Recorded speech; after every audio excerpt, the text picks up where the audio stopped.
Mayfly time is the pinnacle for most brown trout anglers, and we're pleased to announce our next Ireland on the Fly Masterclass is focusing on mayfly tactics with international angler, guide and renowned fly tyer Jackie Mahan. On Thursday, the 25th of April at 8 p.m, Jackie will be discussing how to make the most of the conditions, the best flies and methods to use, as well as giving his tips and insights from a lifetime of experience. So, to join us for this masterclass on Thursday 25th of April, just go to www.irelandonthefly.com/masterclass. Tickets cost €10 and all attendees will get a copy of Jackie's notes as well as access to the recording of the webinar afterwards. And stay tuned for our masterclasses throughout 2024, covering salmon, rivers, lochs, streamers, lures, dries, everything to make you a better salmon or trout fly angler, helping you to catch more this year and to learn from the best. For more information, email us on info@irelandonthefly.com. Well, Daire, we're 5 hours in. It's been an education. It's been insightful, a really steep learning curve to the background, to the context of the Atlantic salmon. But I feel we'd be remiss not to spend a bit of time on the riverbank now. I think we've deserved it, don't you? We're not just armchair anglers, yeah. Well, at the moment it feels like it. I certainly am. I haven't cast a line for months. All my fishing is done, sadly, from my armchair. But this man that we're about to talk to is... I don't think he spends any time in his armchair. When I grow up, I want to be like him. I want to be a salmon angler like this person. Somebody who fishes. He used to fish, I think he was saying, about like 250 days a year. That's probably down to one. Yeah. It's probably down to 100 now. If I could get 10% of that, I'd be happy. If I could get 10 days in, I'd be happy. I know this guy is not all angling heroes wear capes. I know that's a terrible mixed cliche there for you, but where he's lacking a cape, he makes up for in facial hair, in pure fishing, angling authenticity. His skill set, his salmon acumen is off the charts. He's charismatic. He can land a fly to within an inch of where he wants to. He's caught more salmon than I've certainly had hot dinners. He talks the talk, but he walks the walk. He puts himself out there. And I think he is the 1% of so many of us that, you know, we sit back and go, yeah, fair play to you, well done. Well, he actually is willing to put himself on the line. There's a lot of anglers out there, public figure anglers, who do a lot of talking, a lot of mugging and a lot of boasting, shall we say, but actually are pretty thin in the angling. I know a few. I've worked with a few in my time. But this guy is the antithesis of that. Daire, I'm chomping at the bit to name this guy. Please put me out of my misery. Mikael Frödin. Let's hear from him now. 23 was a difficult year. Right. I'm spoiled to fish good rivers and normally end up with a few hundred fish. And I did not last year. I got maybe a quarter of what I normally do. I got some good fish. But it was a difficult season, actually, with fewer fish running. So would you say it's worst on record as far as your record goes? On some rivers, it was okay. It's also depending on the water and conditions. Of course, you can hit a small run with perfect conditions and you do good catches. But it was probably the worst. I've told people that I don't think I caught less salmon since 1984. Wow. So that's maybe the answer of that question. 40 years ago. So what is a typical salmon season for you if we take away 2023? I used to guide a lot, meaning I used to spend a lot of days on rivers besides the fishing too. Now I don't guide that much. I do some classes. We're doing another master class now in Norway for the upcoming season. But otherwise, I do approximately 14 weeks, and it's in Sweden, Norway, in Scotland, of course, Iceland, Canada sometimes, and we can't go back to Russia now. So I used to do a few weeks in Russia every year, but that's probably gone. I don't think in my life, I'm going to be back, unfortunately. Did I read, Michael, that at one stage you were doing 250 days on the river? Yeah, many years in a row, You actually. must have been a young man then. I was crazy. We have our first, we started our sea trad season on the 1st of January. Or we used to do back then, and I started fishing. I think I did opening days on Dalälven, my home river, an hour from me, 14 years in a row. And I think my coldest opening was minus 32 Celsius, which is, when ice builds on your wading, and you can have, it's like a little brick you can put the line on, and it's crazy. I'm getting too old for that. How could just tell me, because I know, you're technically, as well as everything else, you're someone to ask these kind of questions. I've occasionally had the fortune to fish in those kind of temperatures, maybe not quite as low, but pretty close, over on the west coast of BC and up into Terrace. And the issue we faced there when we were on the steelhead was bringing in the line through the eyes of the rod, and they would freeze instantly. So the guide needed to be sucking on them, literally, to defrost them. I mean, how did you get around that situation? Never use anything longer than a 10-foot rod, always single-handed. And what you do is that you need to be able to reach the top guide without wading to the bank. So you take the ice away, and you take the ice away over there, and don't drop your or dip your reel, because then you're done. Then you're done, right? Yeah. So extremely low temperatures, only single-handed because of the ice. The biggest problem is hooks, because you pick your fly up and you get ice on the hooks, and that's then it's hard to hook them. What's the fishing like? Have you caught well? Like, have you caught on opening day? Like, how did the salmon react to such extreme temperatures? That time of the year we fish sea trout, and it's mostly fish that'll come up not to spawn, and they're mostly smaller fish. You catch a 6-pounder, you caught a good fish. But if you've been away from rivers for a couple of months' time, you don't really bother if it's cold and icy. You're just happy to be there. Yeah, in Ireland, the Drowse up in Donegal, kind of northwest, is the traditional on January the 1st. And I fished that once, and you're saying minus 32. I think it was like 5 degrees, and I was like, oh, it's just never again. I'm scared, We're in a Muslim country. But it's for you. Like, are you down to, you said about kind of 100 days a year you'd be fishing now? Is it kind of about 100 days? And have you seen? We mentioned in terms of how bad 2023 was, and it seems to have. I've spoken to guides over here, and the words they used was "fallen off a cliff." Would you, for where you fished, would you characterize it like that, or not as bad? Unfortunately, I wouldn't dress it like that, because if you go back when I started professionally back in the early 80s, we were complaining then about the runs were being too small. And I started fighting drift netting early days, and joined up with Ori Vigfusson and the buyouts and all this work, which was fantastic, good step. But I think it's declining every year, and you get every now and then you get a good year when it's been a good situation in the sea with temperatures and food, and fish are coming back in a little bit bigger numbers, but it's steadily going down. And I wouldn't say falling off a cliff. It's like it's been good before. It hasn't been good in my life, even if I'm getting bloody old.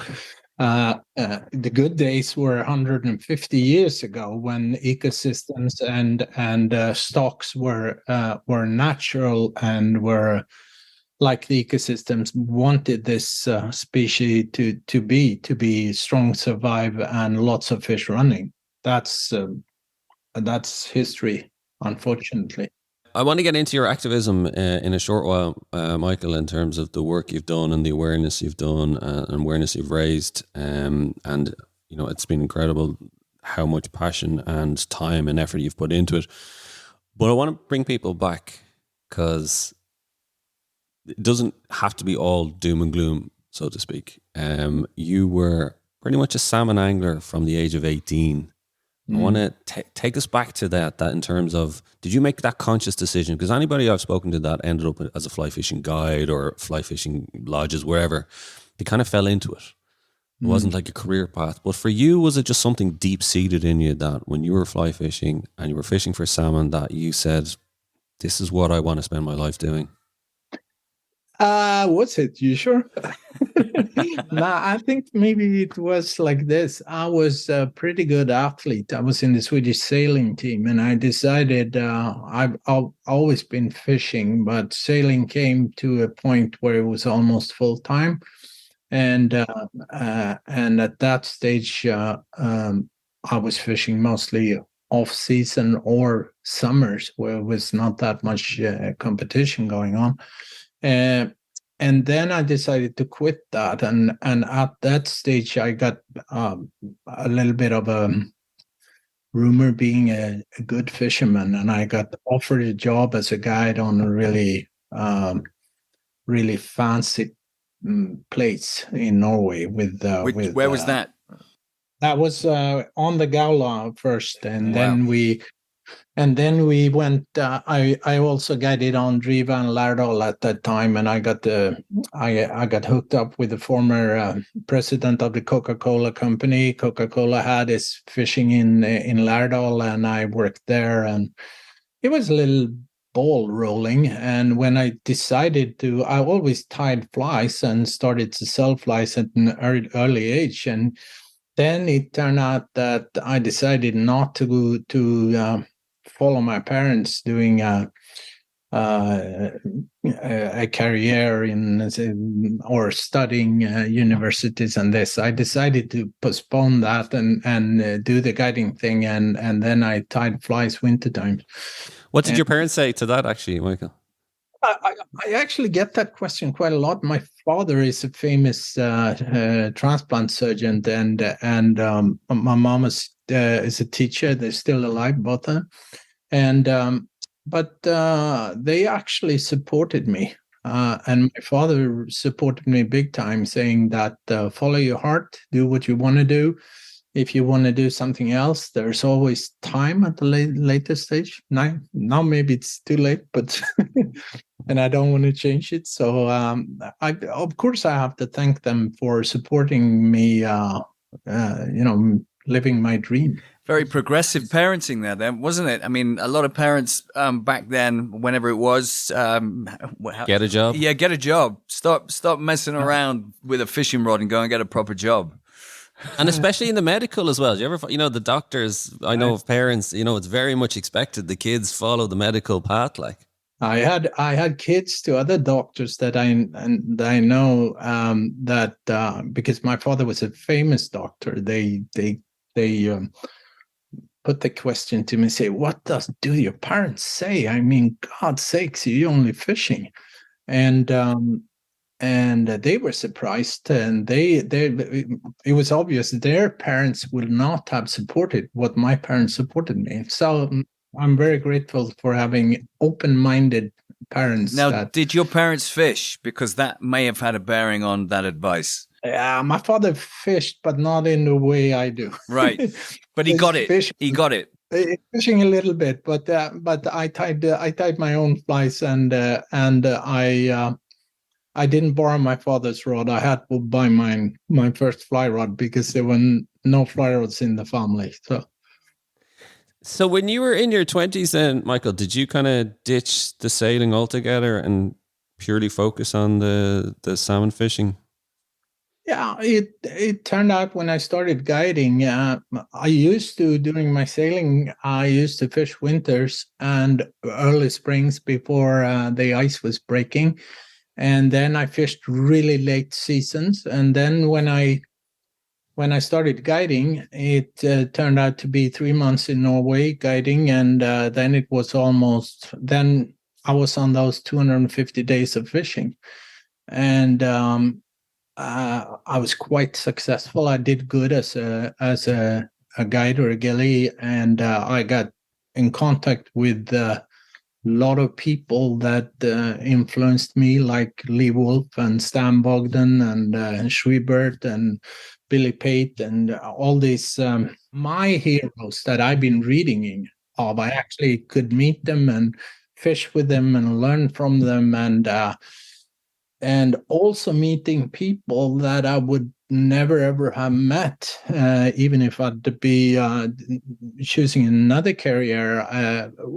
People that were really good at something. There were politicians, and there were businessmen that were doing good, and a lot of interesting people from Indian Maharajas to Nat Reed, that I fished a lot with. He was a minister under 4 different presidents, and it's a pretty cool guy. I had lunch with John F. Kennedy and Marilyn Monroe. That's a good lunch. What you did? Yeah, I met people that gave me also, besides fishing, also gave me a lot of interesting conversations and interesting life. So what's interesting, what I always find interesting is especially when I talk to people like you who've been doing this to such success for such a long period of time, was there a singular event way back when you were a young man that suddenly made you go, this is what I want to do, this is a calling? There's certain fish you catch. You catch your first Norwegian salmon. I had a fish on an opening day in Norway back in '83, I think, and the papers came because the Swede caught a fish on a fly. Everybody was spinning. Nobody was fishing a fly. And things like that, of course, and catching my first 10-kilo sea trout. And there's many things like that, but also I think I'm a very competitive guy, and I'm not trying to compete that much now to others. But at that stage, watching people catching more fish than I did was not the situation I really liked. So how do you do that? I mean, you fish more, and you be more accurate, and you try to put the pieces in this puzzle in the best possible way to be more and more successful. And since this is something you're never going to find that last puzzle piece to the puzzle. It's been just going on. It's every season you crack a little code here, and you say, okay, I used that situation there, that fly doing this, and I caught a few fish, and here we go again, and it worked again. And it's an ever evolving, it's developing all the time, and it's doing that to a personal for me, that it makes me feel good. Actually, interesting. Just there, you mentioned, Michael. Like, would most people have been spinning? Yeah, like we take it for granted now in terms of fly fishing. It sounds like you salmon. said the Swedish brought in the fly angle, as it were, to the Norwegians on that, especially on that opening day in 1983. Was that a thing? Were the Swedish more progressive when it came to fly fishing? More civilized, I think, too. Yeah, I think so. We had a big difference. Swedes are always better than Norwegians. But we have this little thing going. But it was a situation here where we had a tradition of fishing early spring in the very cold water. And we were good at that. So for us to come over to the Norwegian River in the beginning of the season, a sinking line, a heavy sinking line, and the techniques to fish that was something that we were used to. Norwegians were not. They don't have a tradition where they start fishing early spring. They start 1st of June. Yeah. And for us, 1st of June was not really early. Even if you could fish down to 2 or 3 degrees Celsius in the water, it was something we've done a lot. And that's why I think with what you call Scandinavian style, maybe I've been having a part in developing this, and it's more Swedish than Norwegian, actually, because of the tradition we have. And it's the same now. All Norwegian rivers are closed. If you want to fish in Sweden now in November, you can go to certain rivers and you can fish for sea trout running the river late, not coming up to spawn, but you'll find fantastic fish in the cold waters. And we have almost a year around here. And I think that's why we had a knowledge that most Norwegians didn't. So basically, when in the future, when everyone lumps Scandinavia in together as being the way they are with their fly fishing, being exceptionally good and having that particular style, let's not do that. Let's say it was the Swedish who had it first. And then it infused into the Norwegians. Me if I say that, but I think true. But it's true. We can say it. Group of Swedes. We were a small group of Swedes. Actually, started working in Norway from at the beginning of June, back in the early 80s, with techniques that were not common there, and then we built on that and developed equipment around that. And of course, there were quite a few Norwegians that picked up early and was part of building this. Also Danish guys, and the Finnish tradition is a little different, I would say. But they were. It was if you're a fly fisherman at heart, and if you're really crazy about it like I am, you will not grab a spinning rod just because it's cold. Yeah. I've actually never caught a salmon on a spinning rod, and have you not in all your time? No, that's cool. Actually, sorry, can I just follow up on there? One quick question for you, Michael. Why did the Norwegians not fish year round compared to Sweden? Was it to do with climate? Was it to do with the rivers frozen?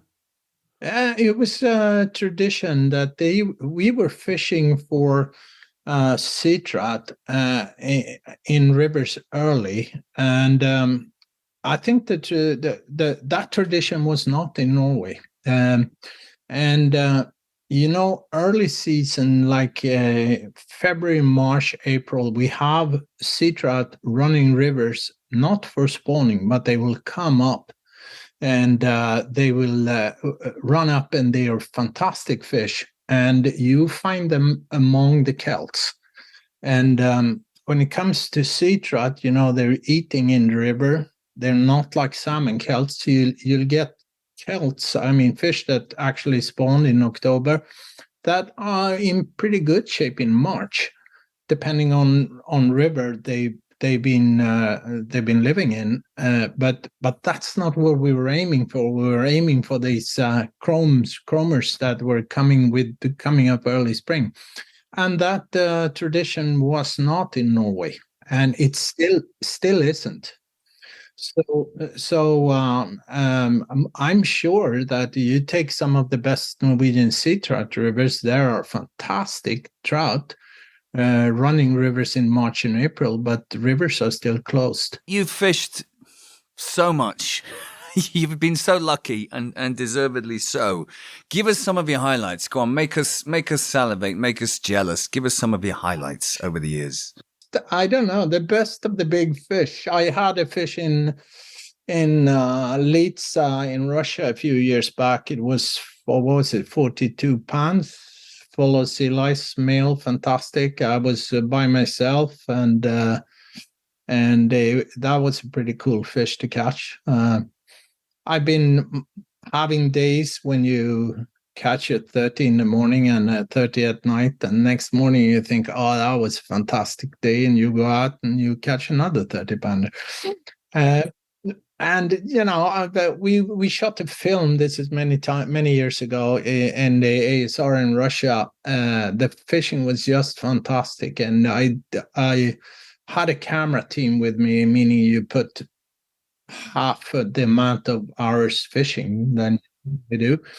But I ended up by restricting myself to 10 fish a day, and ended up catching, I think it was 22 salmon over 20 pounds in a week.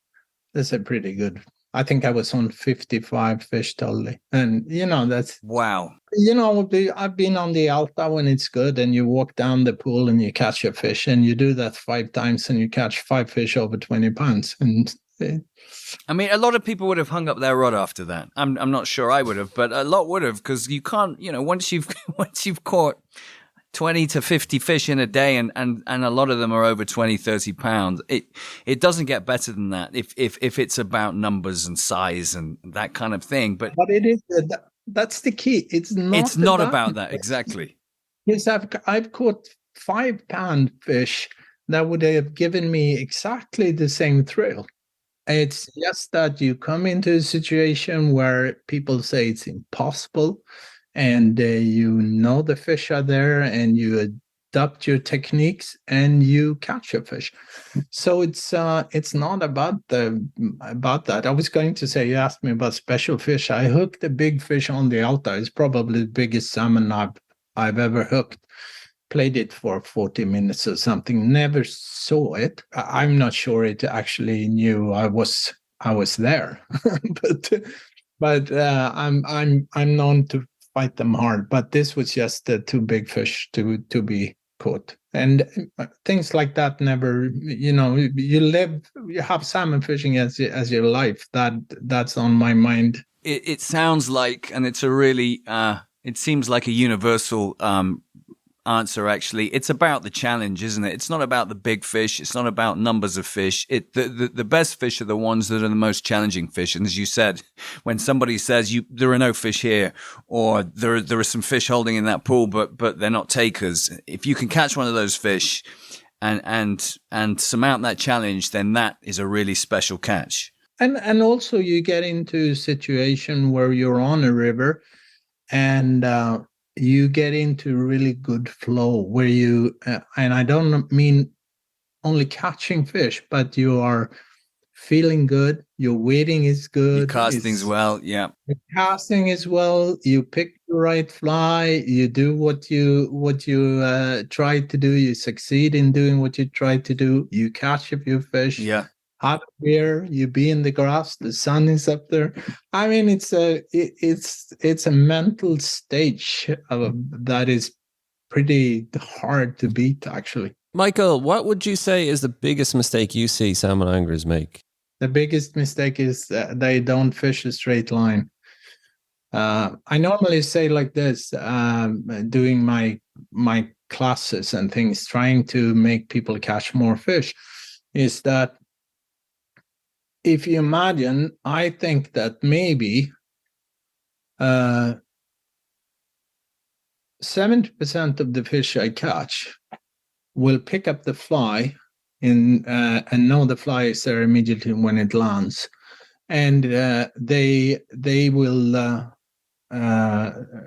either take it directly or follow in and take it. Okay, if you cast your line out and you think, okay, you're casting a little longer than you actually can, which is a mistake, and you don't get your line to be straight on the water, meaning you have 3 or 4 meters of line that will have to stretch out, that will take about 30% of your drift before it actually is straight.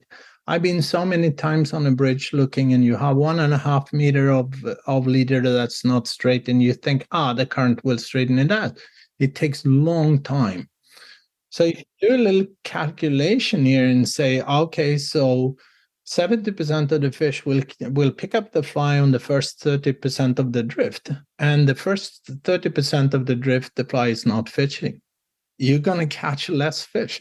I do my little class I do is called the perfect drift, meaning It's all about, I don't think it's much hocus pocus, actually. Try to get as much perfect drift as possible. The more meters of perfect drift you're going to be able to produce, the more fish you're going to catch. So, biggest mistake, cast a little shorter, or make sure to straighten that line to get this first piece of the drift. Presentation then is absolutely key.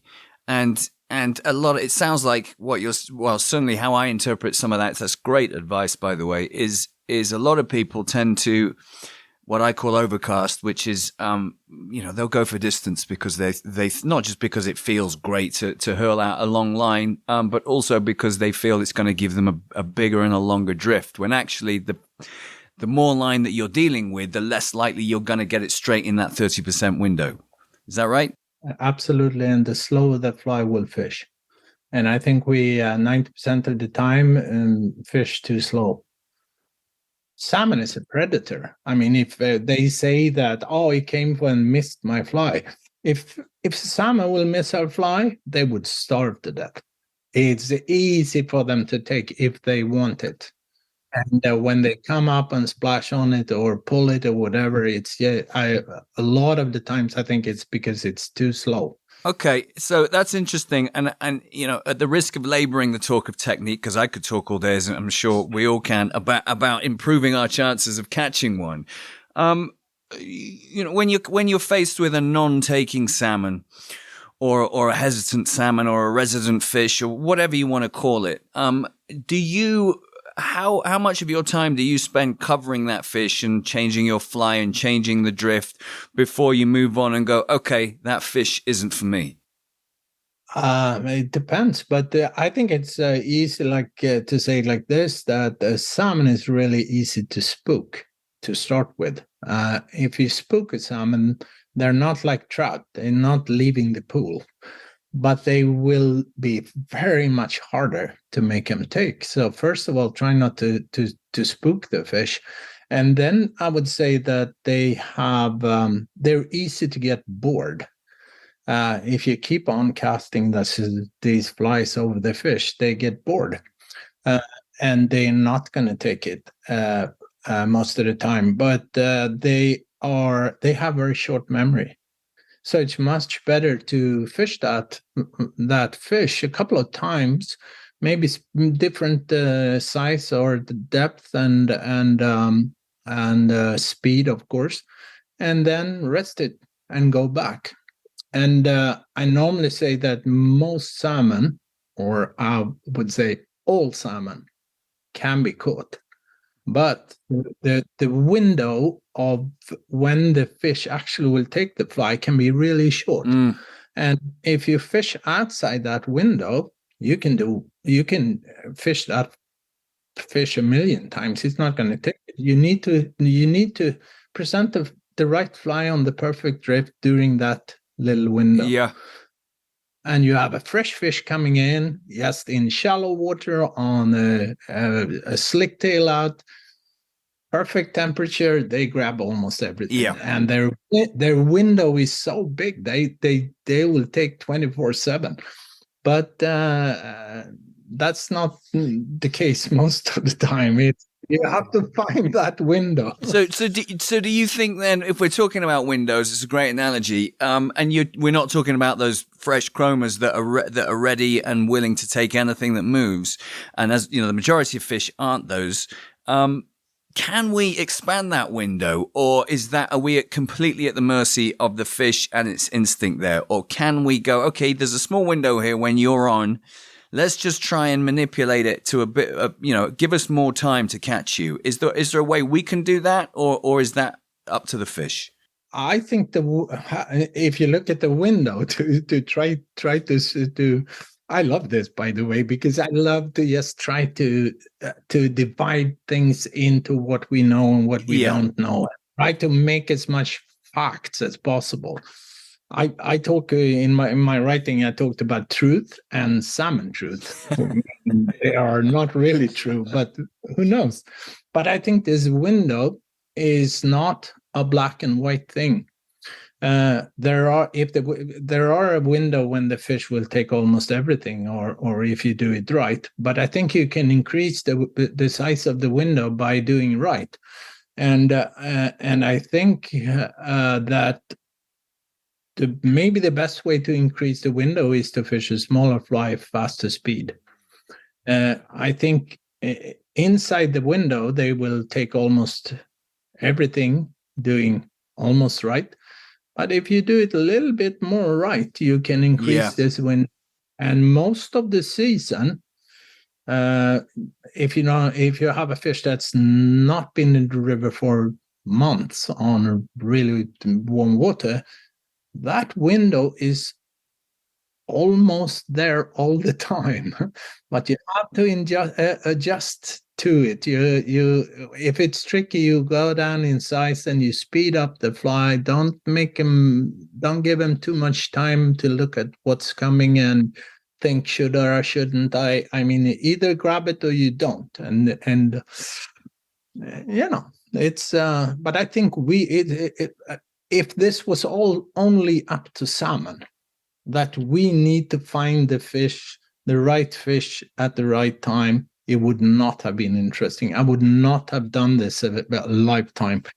But if I can actually be skilled enough to move that window and to be able to do the impossible. There's that challenge that you love, right? And that's why we love it, isn't it? The fly fishing, we're not as good as you, Michael, about it, but like that's why we all approach it. It's that puzzle, it's that problem.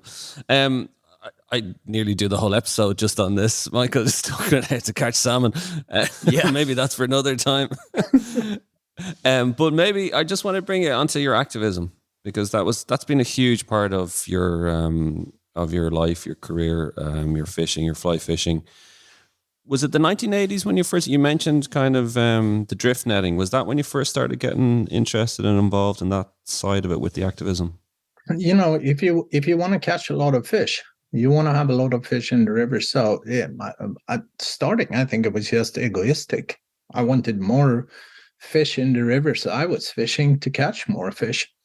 But I think when I started to spend as many days on rivers, and you could see how wrong a lot of the things were. I mean, you have a river with the fjord full of traps, and you realize that only a small percentage of the fish will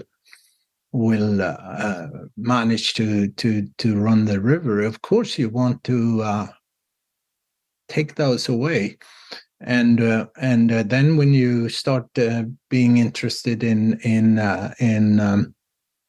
counting par and all this, and you can see that the potential of the rivers is only used to a very small percentage, then you will start thinking what can we do about it. And I think it also, for me, in a way, making myself a name in the business, where people were listening when I was talking about what we just talked about on how to present a fly. I had an audience so that I could actually present a much more important message to, that we need to take care of the stocks and the wild fish. Otherwise, it's going the wrong way. And so it's been part of me ever since the 80s, I would say. And it's also giving back. I mean, I'm 62 years old. I spent most of my life on salmon rivers around the world. And it's for me to try to do something good and give back to salmon and fishing that's given me such a good life.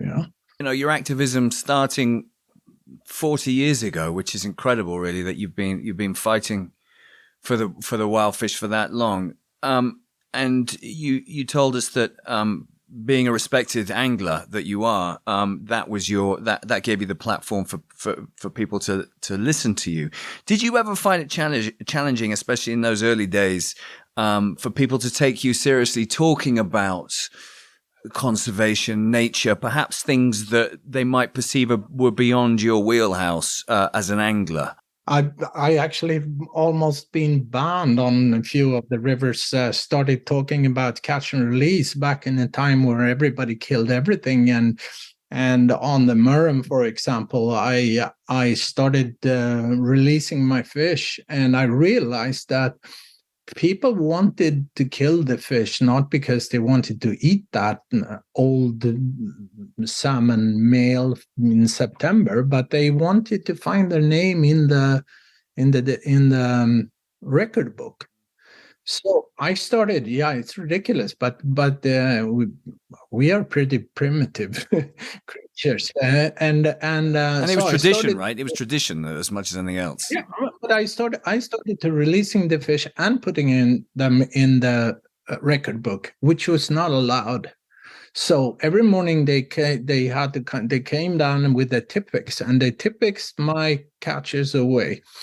And it's not that long ago I actually went back in these record books and looked at this, and this they really did not like what I did. They thought they needed the catch to the catch records to show how good the fishing was and blah blah blah. And that was all. That was tricky. And also when they had hatcheries on the same river and also other rivers where I've been actually fighting hatcheries for a long time. To my knowledge, hatcheries is it's genetic pollution. And people say to me, "Oh, okay, but we take fish from this river and we put them out in the same river." But that does not. It's interfering with nature in a negative way. Most rivers have at least 3 or 4 different genetic codes on the salmon. Some coming early, some running far up the systems. And when we start taking out fish, first of all, we take out the wild fish that would have spawned. And then we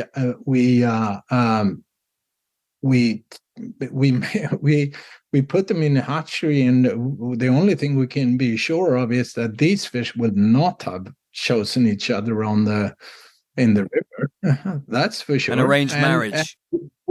We're also taking out a lot of resources to build a hatchery that could have been put in a way to support nature. And to restore what man has made wrong. So and this also almost got me banned on a few rivers. So it's not only commercial interests. It's also a fisherman that needs to actually realize that we need to think about wild and support ecosystems, I think. But isn't that why you need the pioneers, isn't it? Like yourself, people who are willing to kind of put your head above the parapet. You're the ones that kind of get shot at in the early days, but if you can eventually bring the other people behind with you over time. I have people now. There's a big discussion in the UK about hatcheries, and there's a lot of people being pro hatcheries because there's so few fish. What should we do? And I try to explain that if there is a lot of fish wild fish in the river, a hatchery doesn't do any damage because the wild fish is so much stronger. But if you have very few fish and you put on a hatchery, you're going to have a bigger impact with the hatchery and you're going to do much more damage. So, and I guess there are people in the UK today that think that I should shut up, but hatcheries is no way, to my knowledge, the right way to go to support wild fish. It's something completely different. I'm very interested in this topic, and you're absolutely right. It's very prevalent and very current at the moment in debate for Scottish rivers. And I guess the basic debate is that you've so brilliantly presented is that do we play God now and do we intervene, and do we create a hatchery in a river that is so that the wild stock is so low that we need to intervene and get the brood stock that still potentially have that strong wild DNA before it's too late, or the counter would be, which I'm guessing is what you're supporting, but I'd love to hear is you just leave that river. So any of the rivers in question now where the wild stock are so depleted, obviously they're very well monitored and getting increasingly better monitored every year. Would you leave that river and hope that not over 1 or 5 or even 10 years, but maybe over the next 20 years, and this is on the huge assumption that we don't keep destroying the ecosystems provided that are necessary for the wild fish to thrive, would you say that they will come back on their own accord? Evolution is a fantastic thing, right? But it takes a bit of time. If a salmon stock will go extinct, it will come back natural way, because one way of supporting the wild stock is that there are a small amount of fish that will run the wrong river. And naturally, these rivers, if you say that they will be totally empty, they will come back. Evolution will make sure it comes back. But one thing is for sure: if we put the hatchery on, we will destroy evolution. We will interfere in a way that the ecosystem did not meant us to do. But when you say leave a river, I don't agree with that at all. We shouldn't leave any rivers. We should fight for every river and every wild fish. And as long as there are so many obvious reasons that these rivers are declining, as long as there are obvious things we need to fight against, that's where we should put the effort, not in building a hatchery or to fight each other about if it's good or bad. It's pretty obvious today. The biggest threat to all wild salmon is fish farming. Michael, and you mentioned fish farming there. And do you see that as the number one threat to by far? Tell us, because again, we're going to be covering this in terms of the growth and the development of the industry in Norway and how it's affecting Iceland. So we're going to be getting into that in this series. But for you as a salmon angler, when did you first kind of realize, because in fairness, I don't know if you agree with me on this or not, but when fish farming first came along, people thought, look, this is an answer. Yeah. This is cheap food. This is how, we can do it. This is great. Yeah. I was there. Yeah. I was there too. So when did you first kind of start changing and realizing, no, this is not? I think it was on the Norwegian West Coast when I fishing, we realized that we got many small sea trout that were covered in sea lice. And they had so many, you look at back in the good old days, we looked at sea lice as being something good. It was a sign the fish was fresh from the sea and so on. But there were many sea lice, and there were sea lice larvae, and it was kind of obvious these sea trout were actually escaping the sea to get rid of the sea lice. And it was easy to see that that this was no good. And we got fish that was partly eaten by sea lice. And then you had to listen to the scientists, and you got the knowledge that just a dozen sea lice will kill the smolt when they leave. And this was maybe 15 years ago or 20 years ago that I changed from thinking that the fish farming industry was what was going to save our wild fish from being eaten and fished commercially, that to fish farming being the biggest threat. And also on some of the small West Coast rivers of Norway, we were getting odd-looking fish, meaning escapees. And if you have a river where there is only a few hundred fish running, and suddenly you get 100 fish with a different DNA, it was not you didn't have to be very smart to realize that this was genetic pollution. And I was actually one of them that was fighting to get the genetic status on the Norwegian rivers. We got that first time, I think, 2017. That showed that about 60% of all the Norwegian rivers were affected in the DNA by fish farming. So the problem was actually even bigger than I thought. And even rivers like the Alta, that's reckoned to be the best big fish salmon river in the world, was affected. And there were, if I remember the figures now, there were 30% that was heavily affected. And in the first study, and 15% the scientists said that they were affected so much that they were lost. And this is now, what is it? It's soon 10 years ago. And these figures is going up and up, and now the rivers that are lost are on about 30%. And to my knowledge, it's like this: fish farming is increasing, the problems is increasing. They say they don't have as big problems, but the problems is bigger and bigger and bigger. And they, of course, they don't want the fish to escape, but there's still more fish escaping than wild fish entering the rivers in total. And absolutely, it's categorically proved now, isn't it, factually, that the escapees are certainly damaging and really compromising the wild stock to great effect.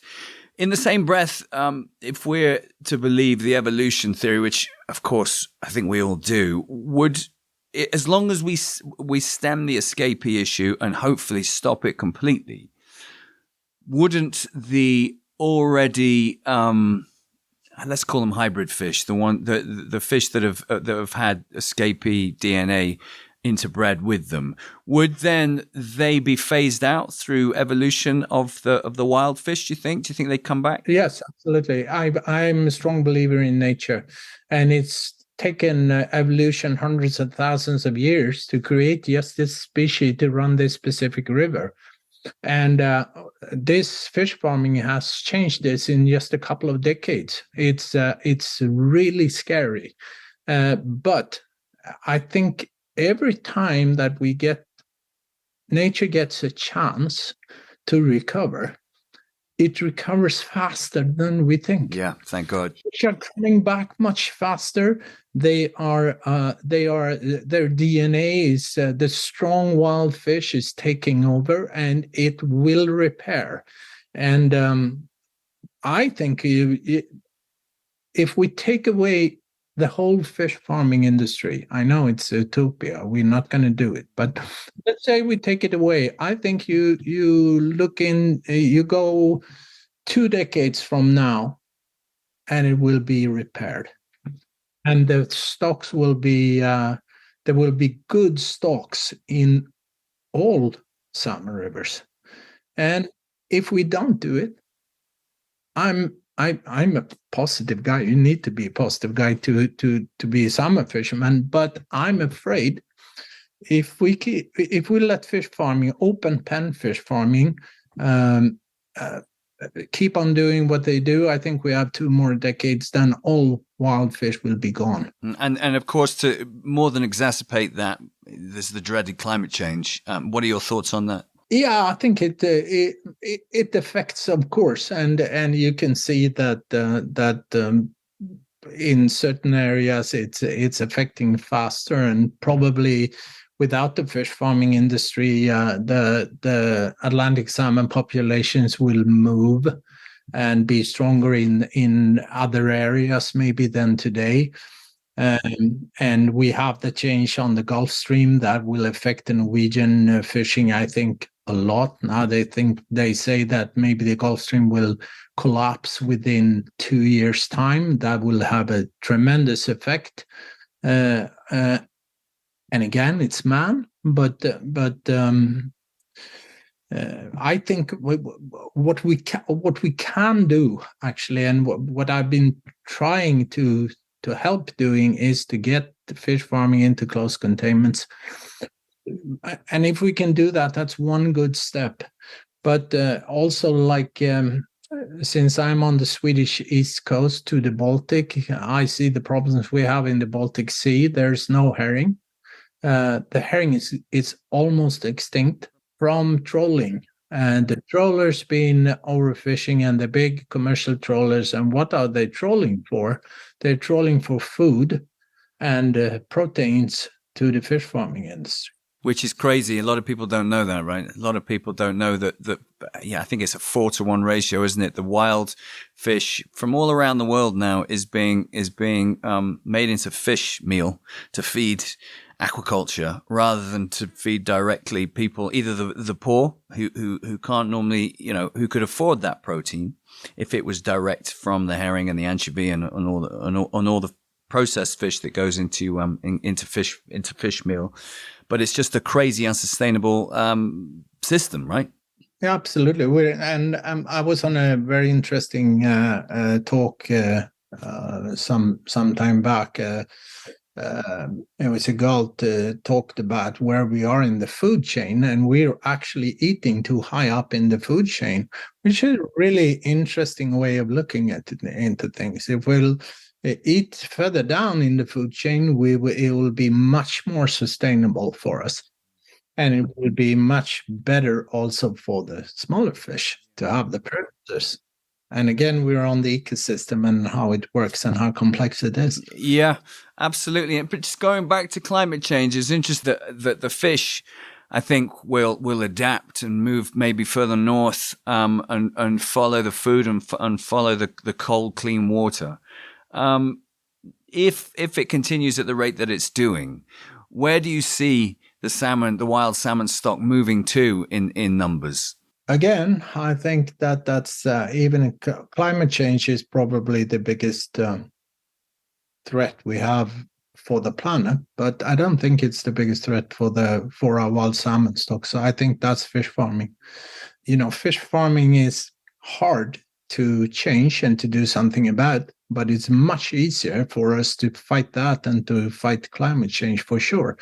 So if we want to have impact in securing wild stocks of salmon, I think as an angler or the angling community, which we can do is actually fight the open pen fish farms and try to affect politicians and people around it to speed up the change where we get it into closed containments. That's going to take away the genetic pollution and the sea lice problem.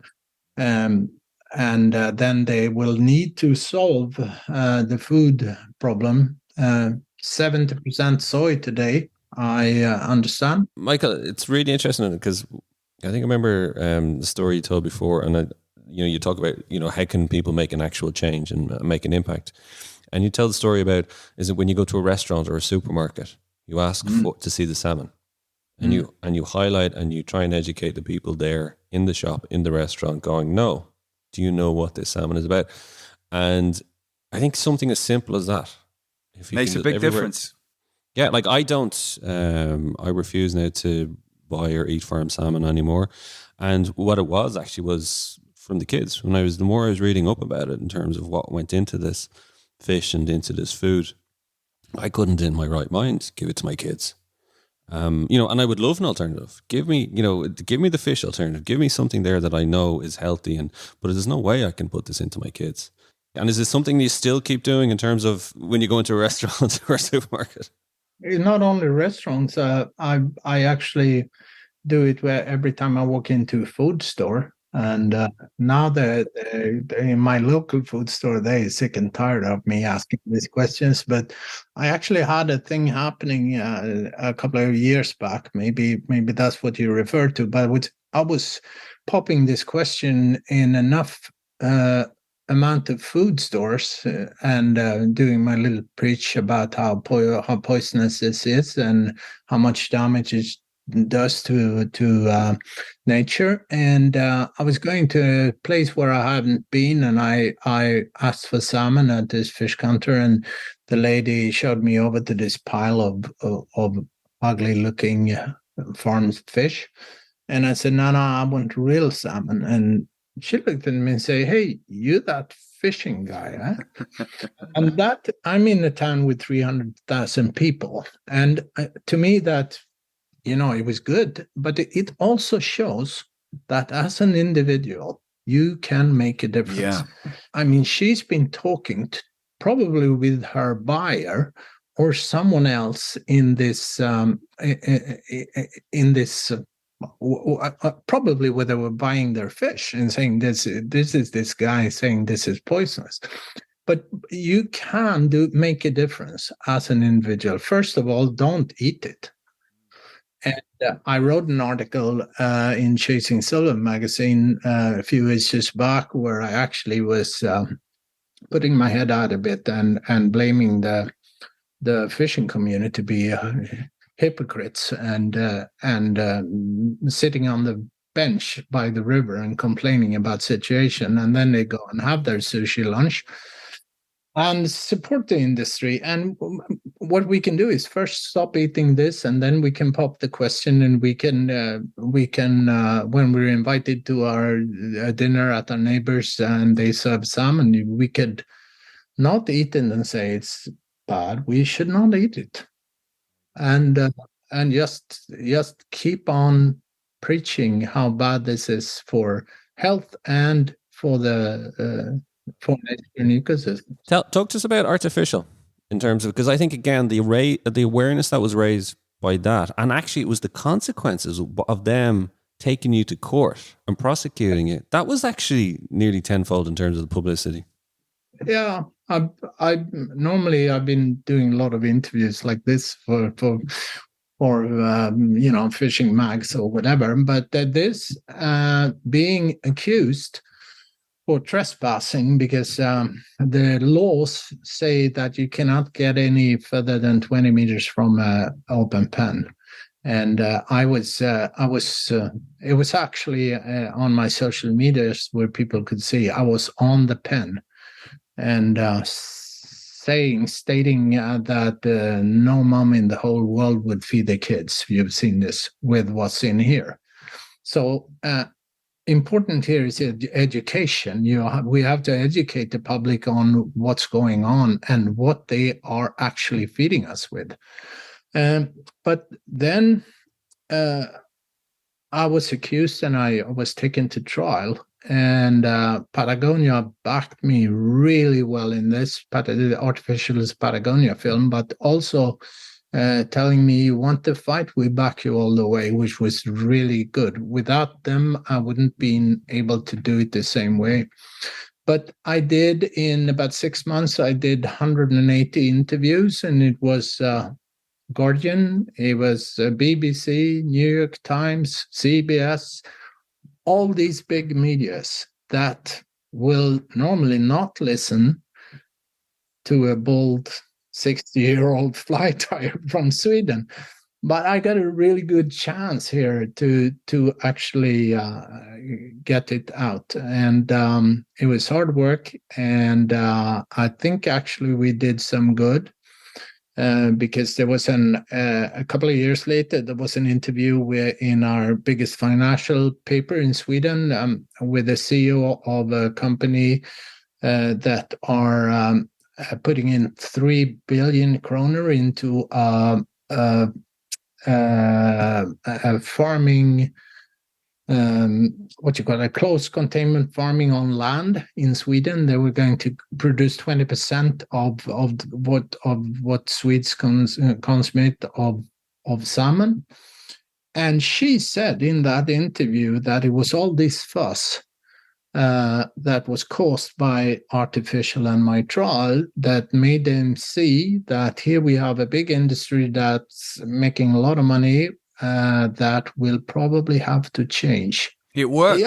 Yeah. It works. It does work. I mean, and we just have to fight it. The worst thing we can do is sit back and say, hey, this is not there's no salmon running. What should we do? We better put a hatchery on the river. And it's ridiculous. We need to fight the problems, and we know what the problem is. It's not just me thinking. It's the whole scientific community knows that the problem is fish farming. So activism and spreading awareness, and as my wife calls us, being a fish bore, we need to keep doing these things. We need to keep banging people over the head until they see what's going on out in these fish farms, and it does make a difference. It's really interesting listening to your story about artificial there. Thanks for that.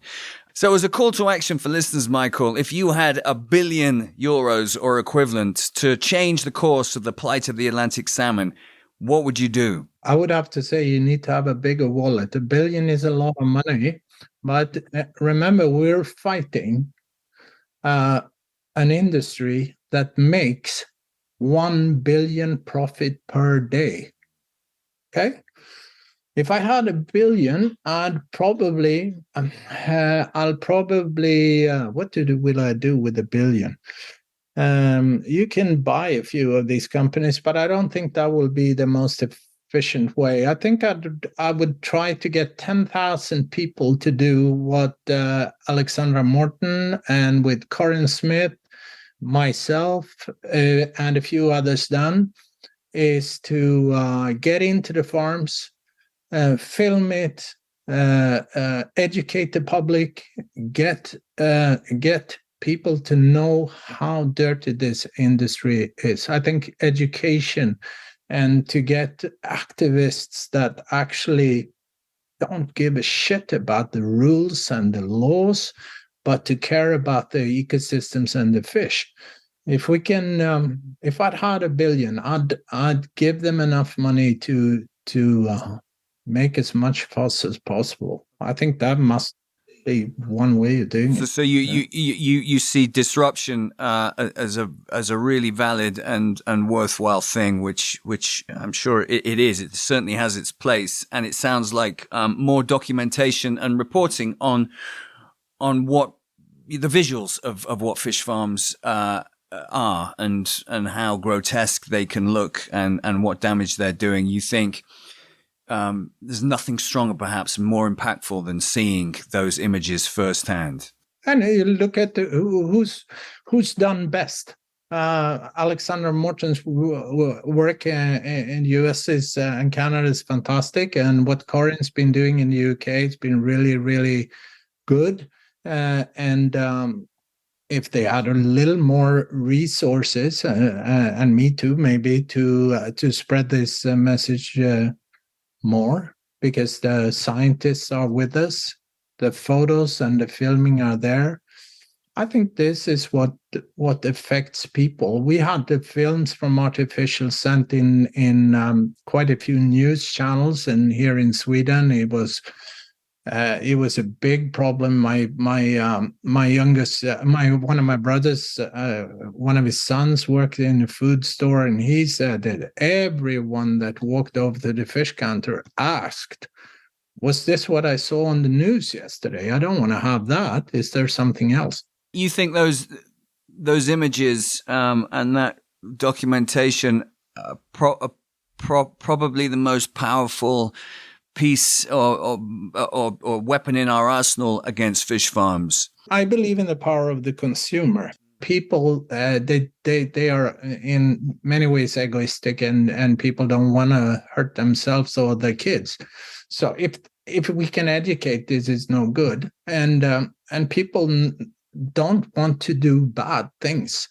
In general, if we know that we walk over to the food store and we buy and support this industry, we actually doing something that is really bad for us, for our kids, for nature, and for salmon, and it's not good in any ways. Do you think, though, like, it's really interesting when you see what's happening in Iceland in terms of the power of the populist movement there, that it seems to be a bit of a tipping point? And you'd wonder if what's happening in Iceland, will you start to see that kind of spread to other countries? It can be done.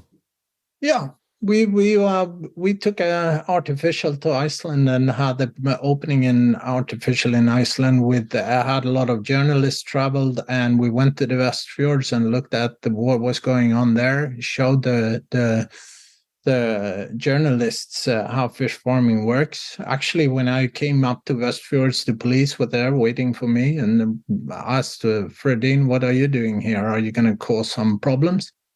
It was pretty good to have the police there in front of all the journalists. Yeah, but anyway, what they're doing in Iceland, Iceland is a small community. There are only 300,000 people. Half of them live in Reykjavik, and I was going to say that to be a politician in Iceland, you know almost all of the people that vote for you. So the system is a bit closer, and maybe it's easier, but it's there's still increasing fish farming in Iceland. But to throw a few fish in front of Parliament, it's fantastic. 1% of the country turned up for that protest. That's insane. Yeah, fantastic. So now that you've done what you would do with $1 billion, Mikael, let's bring it back down to earth. We don't all have $1 billion. What can someone listening to this do? A singular person listening to this, how can they make a difference to help save our Atlantic salmon? Well, what we have to do is that we have to question the industry, and we have to first, like I said, stop eating the fish. That's number one. If you just have one meal of farmed salmon, open pen farmed salmon, you are actually supporting their business. What we can do is that we can ask for close containment salmon, farmed salmon in our food store, in our restaurants, and we can get awareness about the difference between open pen and closed containment farmed fish. We can help doing that by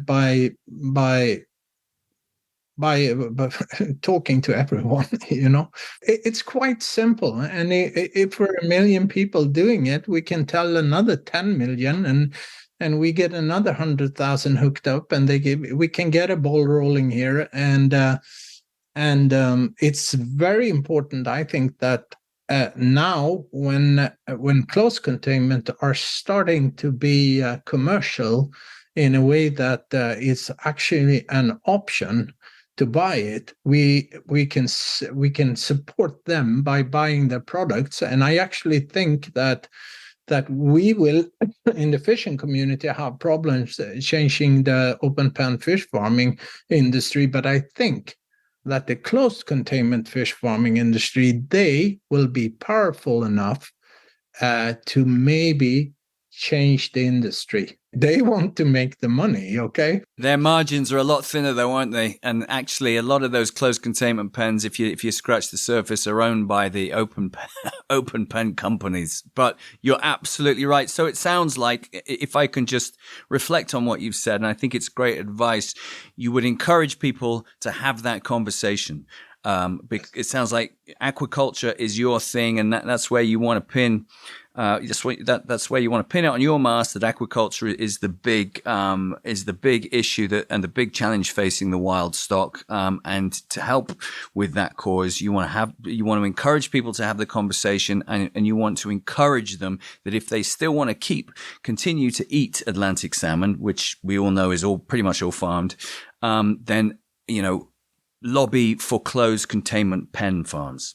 What I'm doing now, I'm since I have friends that are in the restaurant business and on a fairly high or important positions, we try now to educate the best chefs that what they are serving is not it's first of all not good food, but it's affecting what we do in a bad way. So we try to get done here in Sweden what's been done in Iceland, where you have the little sticker on the restaurant saying we don't serve open pen fish farm. salmon. We tried to get that done in Sweden with some of the chefs that have Michelin restaurants, and you get these guys aboard. You can affect change, yeah. Yeah, I mean, definitely. it's a shame in the UK we have some very influential chefs, as I'm sure you're aware, the likes of Gordon Ramsay, to name but one, who are still, for whatever reason, not flying this flag. Hopefully, it's only through ignorance as opposed to anything more by design, shall we say. So I think you're absolutely right. If you get these influential and powerful chefs on board, you really are going to affect the change in a much more expedient way. Final question, just to bring it up to a lighter note again. If it was your last day on Earth, Michael, what river would you fish? What dam will I blow up? No, you've done your activism. You've saved the world. Relax now. You can chillax now. You can relax. The fish farms are all closed. They're all on land. There's no hatcheries, and you have a choice. Your reward, shall I say, for all this wonderful work that you've done in saving the salmon is that you're allowed to choose any river on Earth. Where would you fish, and who would you take? And there's no war. There's no war. Yeah, Russia's open. What would I choose? So would I go to a new river that I want to fish? I haven't fished. I think I'd go to either the Eastern Litsa in Russia or to the Alta. And I will bring my kids. And both my kids caught their salmon on a fly. Jakob, my youngest, is part of the company, and he's a avid fisherman. And I bring those. And I'll probably bring my old dad. He's been with me salmon fishing a couple of times. He's now still around, is he? That's great. Yeah, he's 90 in February, and he's still fishing. He's not really fishing, but his head is, his body is older than his head. I can say it like that. Right. And then I bring Bob Dylan. I bring Bob Dylan to form the words that will help us change things in a good way, and I'll bring Elon Musk to finance the whole bloody thing. Right? Would you want Elon Musk on the banks with you? I don't know. I want his money to finance what we do. Maybe you can persuade him to give you the money, but you don't want him there on the riverbank. Maybe you do. I'm not sure. He might be good at making coffee. Who knows?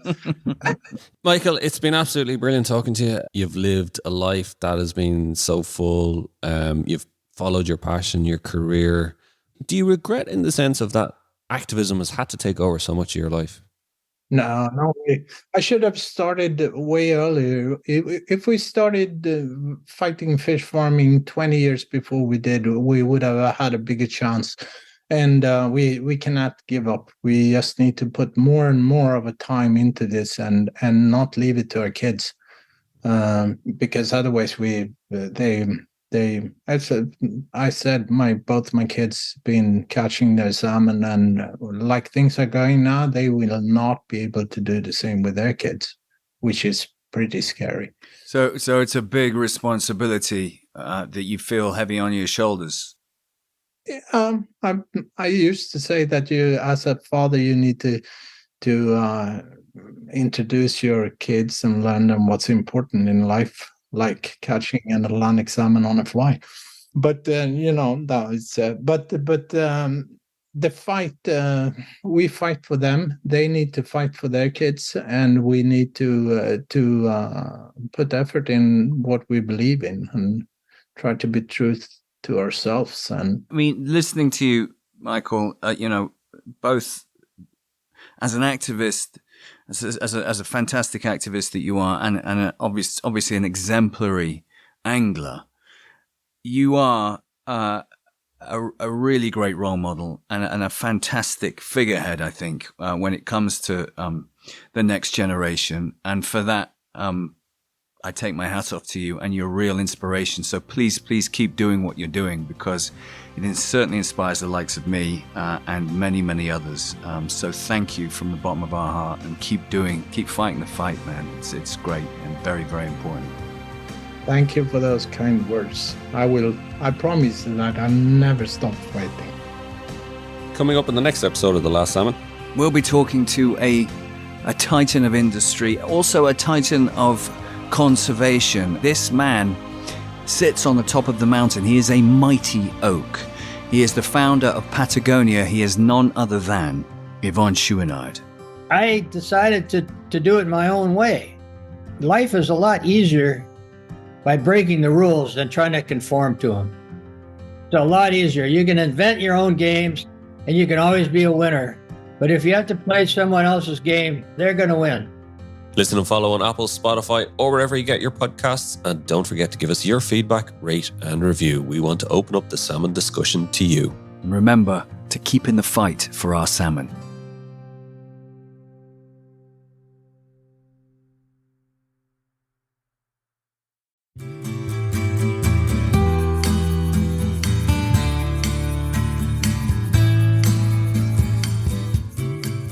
Mayfly time is the pinnacle for most brown trout anglers, and we're pleased to announce our next Ireland on the Fly Masterclass is focusing on mayfly tactics with international angler, guide and renowned fly tyer Jackie Mahan.